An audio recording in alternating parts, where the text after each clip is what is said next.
Hello, this is Austin Terrell presenting for Team 3, Module 6, Debate. Conventional organizations are passe in the 21st century. I'm joined by my teammates Nikki George, Franceline Rembert, Melody Salter, and Denise McKenzie. An organizational structure is a system that outlines how certain activities are directed in order to achieve the goals of an organization. These activities include rules, roles, and responsibilities. The organizational structure also determines how information flows from level to level within the company. Conventional organizations and their corresponding structure developed in a time of slower moving and less complex business environments. The conventional hierarchical model depends mostly on a few people at the top for leadership to steer the boat, so to say. This rigid organizational structure simply doesn't work anymore if a firm desires to remain competitive and pursue growth. Industries continue to change due to technological advancements, and the competitive landscape broadened from globalization. The business world has changed rapidly in the last 20 years, and business structures must evolve as well. In some of the most successful startups, and even large organizations that have evolved, you can see greater levels of delegation and decision-making at all levels. Leaders focus on developing a guiding strategy, communicating the vision of the organization, and finding new ways to develop their staff. To continue the analogy of a boat, management of a contemporary organization is there to chart a path, give a heading, and let the employees steer the boat. Conventional organizations are those organized in a hierarchical organizational structure, with decision-making at the management level. These organizations may have a total quality management program in place or aspire to be lean in operations. However, the organizational structure alone violates Deming's ninth key principle: to break down barriers between departments and to work as a team. On the complete opposite end of the spectrum is a flat organization. A flat organization refers to an organizational structure without any levels of management between employees.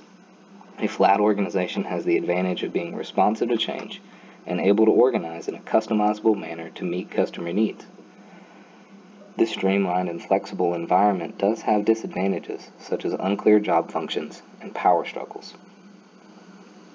Where we as Team 3 see a contemporary organization finding balance is a hybrid of those two organizational structures. We see the next shift in contemporary organization structures to be those organized in a flattened organizational structure, or flatarchy as they've been called, with decision-making at the individual level. These organizations will encourage teamwork across departments to complete tasks, facilitate a flexible and learning work environment, and encourage communication to be direct and efficient. The two articles from this module both support our position in this debate. In First, Let's Fire All the Managers, Gary Hamel gives an excellent discussion on how management can add cost, complexity, and decrease flexibility in an organization. He goes on to give an account of the Morningstar Company, who successfully transitioned to a flat organizational structure. Employees are self-managed and responsible for and given the authority to design their own work. Hamel highlights the positives in the company: incredible employee engagement, commitment, and job satisfaction, leading to top performance. Employees are motivated to positively impact the company and work with one another. The system does require transparency by all departments, and Hamel acknowledges that there are disadvantages, mostly a longer onboarding time for new employees to adjust, and accountability challenges if employees do not hold one another to a high standard. Overall, Hamel's report gives a very convincing reason that management is a tax on organizations and a change in structure is a positive development. The other article, Not What It Was and Not What It Will Be: The Future of Job Design Research by Greg Oldham and Richard Hackman, was a discussion on their previous work on job design, where the data and trends are leading today. The article is a discussion piece from the Journal of Organizational Behavior special issue, Putting Job Design in Context. Within it, Oldham and Hackman discuss their work from the 1980s, developing job characteristic theory, which was a theory on what motivates someone to work and how can that motivation be maximized. Oldham and Hackman acknowledged that at the time they did not put a social aspect in as a motivational criteria in their research, but they also argue that the landscape of job design itself has changed from their work in the 1980s to today. They conclude that in the next decade we should see a shift in organizational structures and the flexibility of employees to shape their own jobs. Our first business example is Google. There's not a lot that we need to say here due to them being such a large company and growing so fast. Google's flattened management structure and corporate culture have developed an innovative and flexible company. Google's grown organically from a small company to almost 90,000 employees and has become a household name. Our second business example is Southwest Airlines. Southwest Airlines is an organizational strategy because of their low cost to provide quality service at low rates for airfare in comparison to their competitors. Employees are empowered to do whatever it takes to make their customer happy. The lights and decorations around Christmas time at the check-in counter at the airport is not a decision that is made and implemented at the corporate level. Instead, the gate agent is given the authority to do whatever it takes to make the airport in December a little bit more enjoyable. Our third business example is from the reading in class, Morningstar. Morningstar is the most radical of our business examples, with a completely flattened structure. Morningstar has proven that in a complex environment, a flat structure can be successful and shows the advantage of employee self-management. Self-management leads to a highly reactive, customizable workforce that can quickly adapt to the needs or mission of the organization. All benefits listed are seen at Morningstar, and we believe that the disadvantages are minimal when compared to the advantages seen. Our fourth business is a local company in Birmingham. Knight Eady is a relatively new company who handles marketing and event management for sports events.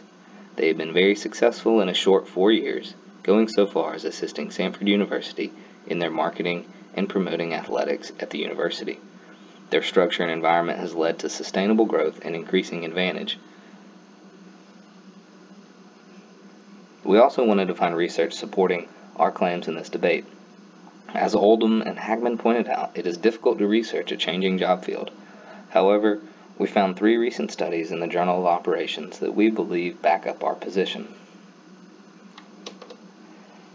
The primary human resource management techniques studied by Menses were empowerment, learning culture, and team-based work.